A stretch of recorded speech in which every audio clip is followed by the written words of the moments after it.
ja sad bilo ga bulio, primčemo se, ulazimo u Asima tunel. Ramića. Ulazimo u tunel. Vozač bio. Pa znam, dobro. Ulazimo u tunel, on se Slavko, taman kad treba žmigavac da za skretanje, budi se. Na jedno oko kaže, ovdje skrećemo li. Spavo, hrko. Tačno kad treba žmigavac, kaže ovdje li. Šta je to? Aj to objasni. To je fenomen. Ajde, neko to objasni.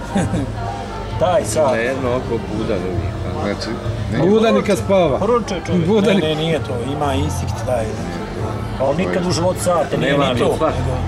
Ima nešto u sebi čovjek koji... ti nikad sata nisi Nikad budio. sata u životu nije navio, a nikad zakasnio nije gdje je trebao.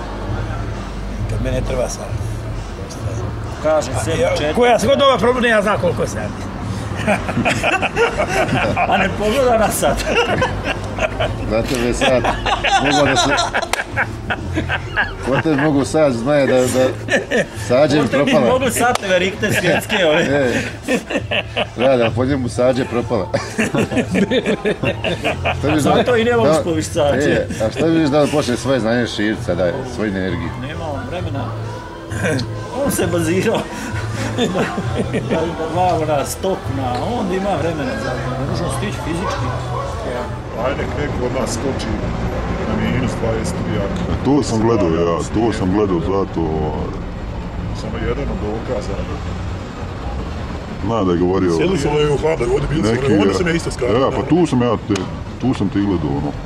Zna da je govorio neki Hrvat, nemam pojma, kao on se nešto hvalio da može bolje od tebe.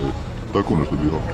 Otišao na infuziju, umro nakon 3 dana, bio u infuziji, živio 5-6 mjeseci, umro čovjek. Ozbiljno, da. Pa šta ti ko... Nafiksali ga vola injekcije.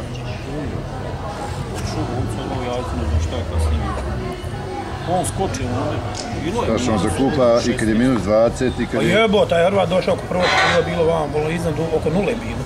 Ovo iznad nule bilo. Ali ja sam u januaru mjesecu, a on došao vamo proljeće. Došao već bilo toplo.